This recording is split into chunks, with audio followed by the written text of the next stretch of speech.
Bueno, gracias, señor presidente. Nosotros también creemos, y me ha gustado escucharlo en su intervención o en su apertura, que estamos ante un asunto central, que estamos ante un asunto que puede marcar, evidentemente, una buena parte de la agenda legislativa y que estamos ante un momento seguramente idóneo para acometer la discusión y para acometer las transformaciones sobre nuestro sistema electoral. No creemos y nunca hemos creído que un sistema electoral tenga nada que ver con una realidad matemática o con alguna fórmula técnica, sino que creemos que es una forma de distribuir poder político. Y el sistema electoral español traduce votos en representación institucional de forma muy distorsionada. Lo traduce desde que la base central de nuestra ley electoral, que no es la LOREG del año 85, sino que es la Ley para la Reforma Política del año 77, decide una fórmula electoral que adultera el sentido expresado en las urnas por la ciudadanía española. Habrá quien diga, nosotros no somos de esa opinión, pero habrá quien diga que en su momento lo adultera porque había un fin superior que había que buscar, que era la estabilidad, la consolidación del sistema de partidos y la fabricación más o menos artificial de mayorías absolutas que permitieran la gobernabilidad. Nosotros no compartimos el diagnóstico, pero creo que esto es una discusión menos importante, que esto es una discusión que tiene ya más que ver con la historiografía. En lo fundamental, creo que el punto de encuentro es que aquellas necesidades de la sociedad española de entonces no son, tengamos un diagnóstico o tengamos otro, no son las necesidades de nuestra sociedad española en el año 2017. Nosotros no creemos que la democracia española haya gozado de mala salud por un exceso de proporcionalidad, por un exceso de participación, por un exceso de rendición de cuentas o por un exceso de transparencia. Creemos que si hoy gozamos, y lo decimos apenados pero con todas las letras, de una democracia de baja intensidad, es exactamente por lo contrario. Es exactamente por un proceso de cartelización y de oligarquización de los partidos políticos, de separación de los partidos políticos de la ciudadanía y, por tanto, de una brecha entre representantes y representados, de división también, y creo que las últimas elecciones y la representación en este Parlamento son muy elocuentes al respecto, de división y de una brecha creciente en términos territoriales y generacionales. Claramente hoy, según cómo se expresan por el sistema electoral, hay dos Españas que están votando de manera diferente y queremos una reforma del sistema electoral que permita que se pongan a dialogar y no que tengan que competir, y creemos que eso requiere una reforma que también aborde la proporcionalidad, que aborde, por ejemplo, complementar la posibilidad de la circunscripción provincial con una circunscripción autonómica, por ejemplo, mecanismos que aseguren una persona un voto, mecanismos que aseguren el voto de quienes son ciudadanos para todo menos para votar, me estoy refiriendo a los ciudadanos que tienen de 16 años en adelante, o que, por ejemplo, favorezcan que puedan votar los españoles expatriados. Después de las últimas reformas ha caído drásticamente la participación de los españoles fuera. Las últimas elecciones fueron creo que es un 6% los españoles que participaron en las urnas, y no porque no tengan interés en votar, porque todos manifestaban interés en participar del proceso electoral, sino porque tenían que cubrir una cadena, una gincana, una cadena de pruebas que cada vez les hacía más difícil la participación electoral.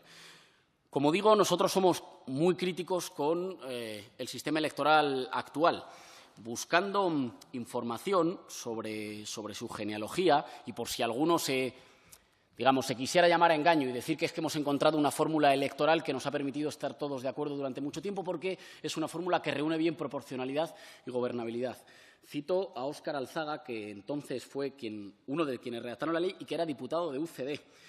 que declaró años después: el encargo político real consistía en formular una ley a través de la cual el Gobierno pudiese obtener la mayoría absoluta.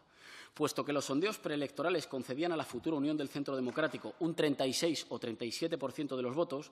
se buscó hacer una ley que la mayoría absoluta pudiera conseguirse con alrededor del 36 o el 37% de los votos. No nos hacemos ilusiones sobre cuáles fueron las razones para la redacción de una ley electoral que parecía más bien pensada como una cierta voluntad de contener el empuje democrático y progresista, sobre todo de los centros más poblados en nuestro país. No nos llamamos a la ingenuidad ni nos hacemos cábalas sobre su supuesta independencia técnica, sobre una ley que ha producido un intento de amoldar la sociedad española a unas pautas de comportamiento que no eran las suyas. Es una ley electoral diseñada fundamentalmente para construir un sistema bipartito en una sociedad que nunca lo fue. Es una ley diseñada para construir mayorías absolutas en una sociedad que nunca votó mayorías absolutas. En ninguno de los casos votó mayorías absolutas, a pesar de que el efecto después institucional fuera a producir mayorías absolutas. Y tenemos que decir que hoy nosotros nos congratulamos del resultado de un proceso social que ha ido por delante del proceso institucional. Pese a un diseño de una ley electoral diseñada para favorecer un bipartito y mayorías absolutas a menudo fabricadas, la sociedad española ha sido capaz de romper los corsets, de romper los estrechos márgenes de esa ley electoral. Eso para nosotros es una conquista democrática que no se ha hecho gracias a reformas en este Parlamento, que se hizo gracias a una evolución cultural de la sociedad española, que produjo desde hace varios años un cambio en el sistema de partidos, pese a que todo el marco institucional estaba diseñado para que no se pudiera producir ese cambio. Bueno, creo que ante la posibilidad o la oportunidad histórica que tenemos ahora es adaptar la legislación a lo que ya es la sociedad española. No estamos hablando de hacer ingeniería electoral o política o institucional. Estamos hablando, en definitiva, de hacer un sistema electoral que refleje un país como el que ya tenemos ahí fuera. Un país que, pese al enorme coste de las opciones políticas alternativas, ha impuesto que se hayan terminado las mayorías absolutas y ha impuesto que se haya terminado el sistema del bipartidismo. Y eso no ha sido por por condiciones favorables en lo institucional. Eso ha sido por una extraordinaria movilización de voluntad de transformación política, a la que yo creo que nosotros no podemos permanecer sordos. Y como no podemos permanecer sordos, tenemos que abrir las puertas para estudiar en su profundidad. Claro que sí, el tema de la proporcionalidad y de una persona a un voto. Claro que sí, el derecho a voto a partir de los 16 años, la rendición de cuentas, la transparencia y la financiación de los partidos políticos. Y este no es un asunto que se tenga que tratar solo en las comisiones de calidad democrática o anticorrupción, porque no afecta solo a un problema económico, afecta a un problema directo de competición política. Hoy mismo hemos conocido un caso que posiblemente juntaría, o sería un eslabón que juntaría los entramados de la Púnica y de la Gürtel en la Comunidad de Madrid. Esto no es un problema anticorrupción, es un problema de salud democrática. Si hay partidos que han competido electoralmente gracias a una legislación no demasiado exigente, que han competido con, un impulso extra y no legal, eso adultera los resultados electorales. Eso nos estaría diciendo que la competición electoral es una competición que no se da entre iguales. Y, por tanto, nosotros deberemos cambiar la legislación para que la competición electoral asegure que cuando los ciudadanos van a votar saben que todas las formaciones políticas cuentan con las mismas opciones, sean más o menos amigos de los constructores, sean más o menos amigos de quienes reciben luego concesiones en obra pública. Para eso también tenemos que transformar nuestro sistema electoral. Creemos que, ya digo, no ha sido el exceso de participación o de proporcionalidad quien ha dañado a nuestras instituciones y a nuestro sistema democrático, sino que ha sido, al revés, una creciente distancia y una creciente brecha entre representados y representantes y entre las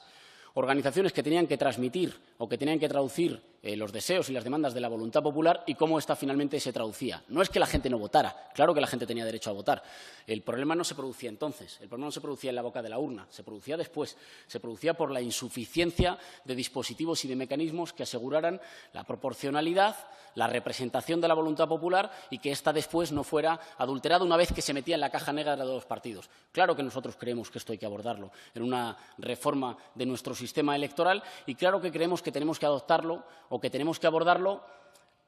con una profunda valentía. Nosotros ya lo propusimos, de hecho, en octubre del 2016, cuando el Grupo Popular trajo a esta Cámara la necesidad de modificar la Ley Orgánica del Régimen Electoral para evitar la chapuza de que los españoles pudieran estar llamados a votar el día 25 de diciembre, nosotros dijimos, aprovechemos que lo han traído a esta Cámara y abramos la discusión sobre la LOREG. Nos congratulamos de que se abra ahora, nos parece bien que se abra ahora. Hubiéramos querido la misma firmeza entonces cuando dijimos, el señor Rajoy nos ha planteado un órdago, acompañémoslos con una discusión profunda de la Ley Orgánica del Régimen Electoral General. No lo pudimos hacer entonces. Unos meses después volvemos con los mismos contenidos y volvemos a decir que en España hace falta una transformación en profundidad del sistema electoral y hace falta no para hacer ingeniería, sino que hace falta para adoptarlo al país que ya somos y para adoptarlo a un país que está exigiendo una democracia de mayor calidad, de mayor intensidad, con más controles, con más transparencia y con más mecanismos que garanticen que la traducción de la voluntad popular en equilibrios institucionales es fidedigna y refleja una sociedad plural y una sociedad madura. Puede que haya, cierro con esto, quienes sigan sosteniendo que la sociedad española tiene los mismos problemas que tenía en 1977, sigan sosteniendo una idea trágica, goyesca de la sociedad española, según la cual los españoles, si se nos deja nuestro libre albedrío, si se abre mucho la representación y la proporcionalidad, nos sumimos en el descontrol y la ingobernabilidad. Nosotros no creemos que estas son taras atávicas de una generación política que no tiene nada que ver con la edad, que es una generación política que no compartimos. Nunca hemos creído en la historia negra de nuestro país, no la creímos entonces y no la creemos ahora. Y no creemos que ahora haya excusas, de suficiente calado como para impedir que nos dotemos de una modificación del sistema electoral que esté a la altura de las demandas de nuestra sociedad.